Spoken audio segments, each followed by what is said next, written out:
They talk about flags. They talk about religion. They talk about nuclear bombs. They show you images of angry crowds, of stern-faced leaders, of military hardware.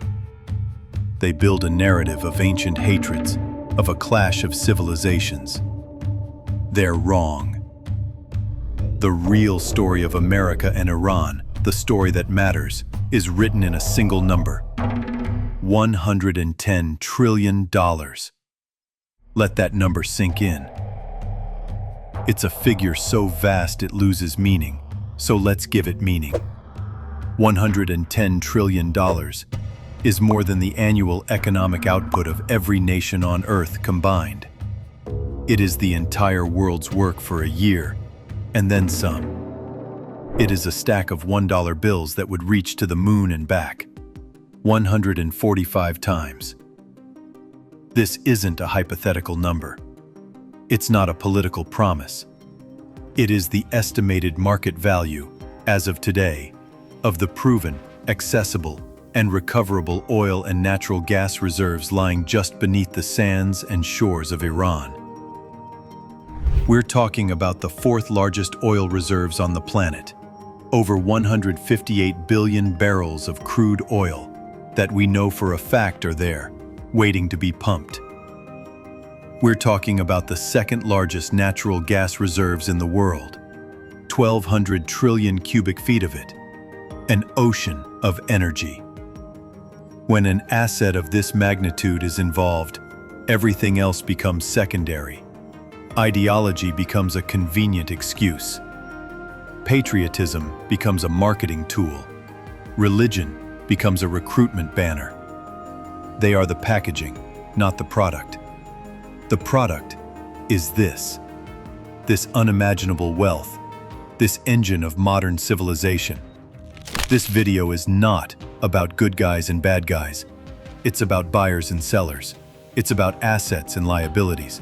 It's about a 70-year-long corporate battle for control of one of the most valuable properties on the planet. A battle fought not with quarterly reports and shareholder meetings, but with spies, sanctions, and soldiers. Forget what you've been told. Forget the headlines and the political speeches. To understand the last 70 years of conflict, to understand the animosity that has defined the modern Middle East and shaped global policy, you don't need a political scientist. You need an accountant.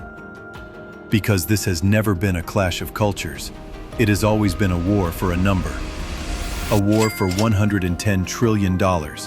And it all began with a contract, a negotiation, and the single most profitable hostile takeover in corporate and human history.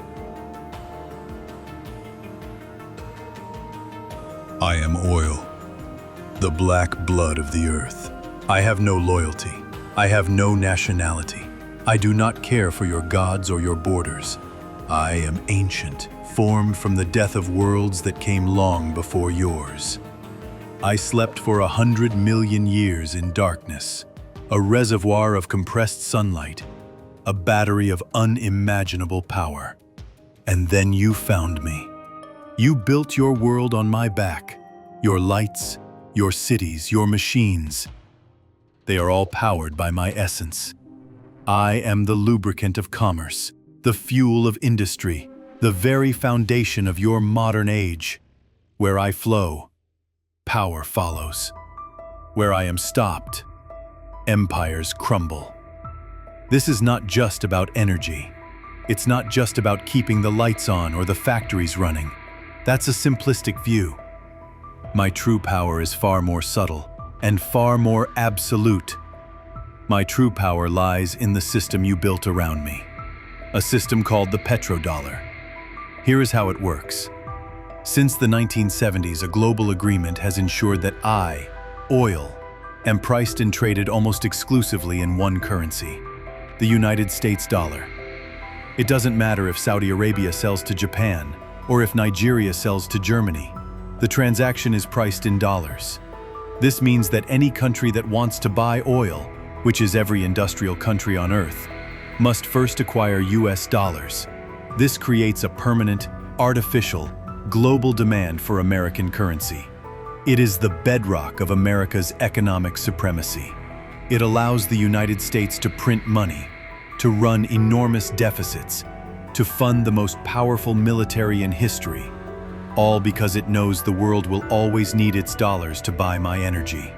Control my flow, and you control the lifeblood of the global financial system. Challenge the dollar's dominance over me, and you are not just challenging a currency, you are challenging an empire. Now, look where I am found. This is the planet's circulatory system.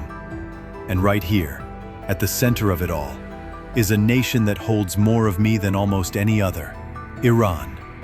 Iran is not just a repository of my wealth. It is a gatekeeper. It sits astride the most critical choke point in the entire global economy, the Strait of Hormuz. 30% of all seaborne traded oil on Earth passes through this single, narrow waterway. 1/5 of the entire world's daily consumption. A single disruption here, a single blockage, could send the global economy into a catastrophic seizure. So you see, I am not a passive character in this story. I am the protagonist. My immense value, my role as the foundation of the dollar, and my critical geographic location make me the central force. The nations, the leaders, the armies, they are merely supporting actors, all vying for my favor, all fighting for control of my destiny. And the first act of this long and brutal play began not on a battlefield, but on a piece of paper.